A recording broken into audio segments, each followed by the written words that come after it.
पुरुलिया की पहचान बनाई है देश के सबसे पिछड़े क्षेत्र के रूप में।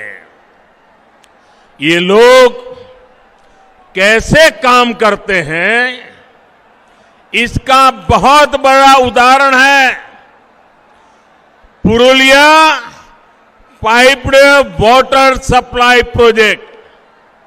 8 साल हो गए, ये अब तक अधूरा पड़ा है।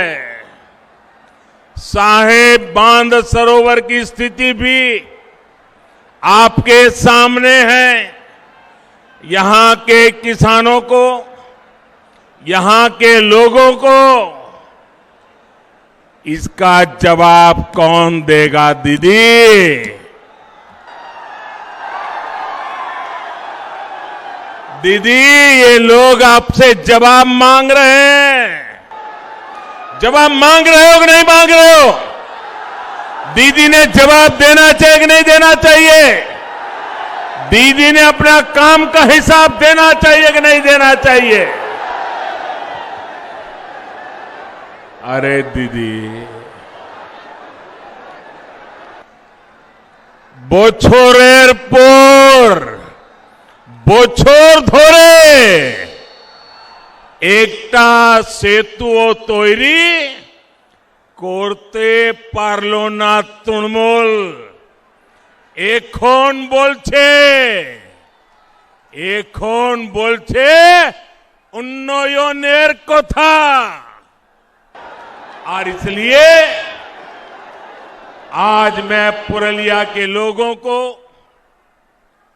पूरे जगलमहल क्षेत्र के लोगों को विश्वास दिलाने के लिए आया हूं। बंगाल में भाजपा सरकार बनने के बाद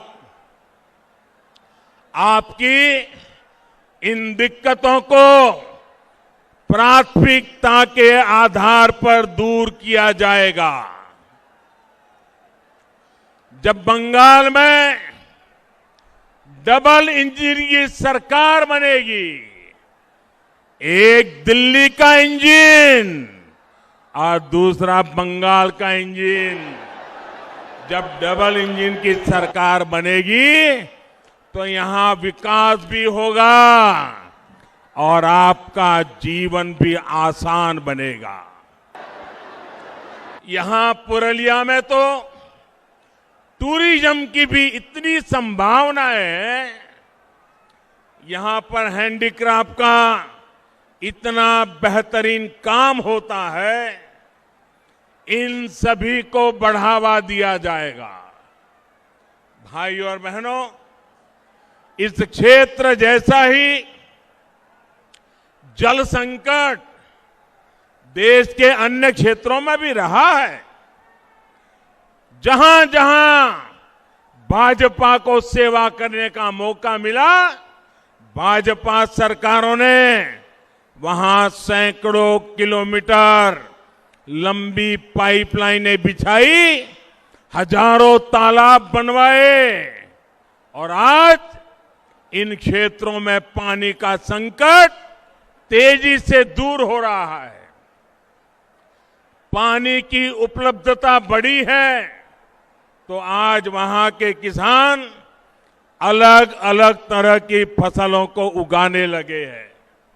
अब यही काम बंगाल के उन सभी क्षेत्रों में भी किया जाएगा जहां पानी की दिक्कतें हैं।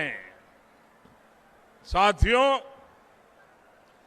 पुरुलिया सहित इस पूरे क्षेत्र में विकास की असीम संभावनाएं हैं। इसके लिए इस क्षेत्र की कनेक्टिविटी को सुधारना बहुत जरूरी है। पश्चिम बंगाल के हर हिस्से को रेल सेवा से जोड़ना ये हमारी प्राथमिकता है। इस समय पश्चिम बंगाल के अलग अलग हिस्सों में करीब 50,000 करोड़ रुपए के प्रोजेक्ट के लिए स्वीकृति दे दी गई है। पूर्वी भारत के विकास को नई बुलंदी देने का सामर्थ्य रखने वाले ईस्टर्न डेडिकेटेड फ्रेट कॉरिडोर का एक सेक्शन शुरू भी हो चुका है। 2 मई के बाद 2 मई के बाद यहां जब भाजपा सरकार बनेगी तो पश्चिम बंगाल में जो डानकुनी तक का सेक्शन है उस पर भी तेजी से काम शुरू कर दिया जाएगा।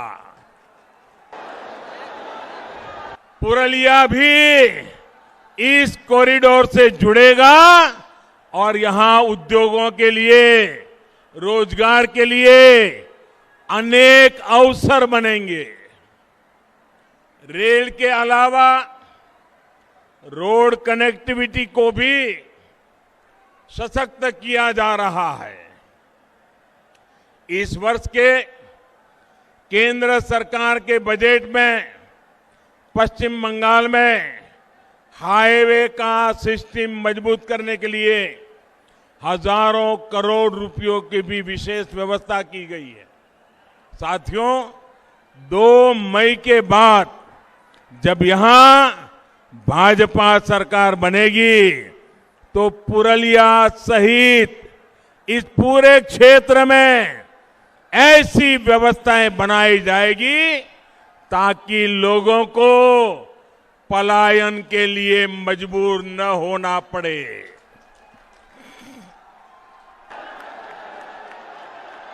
यहां कृषि आधारित उद्योगों को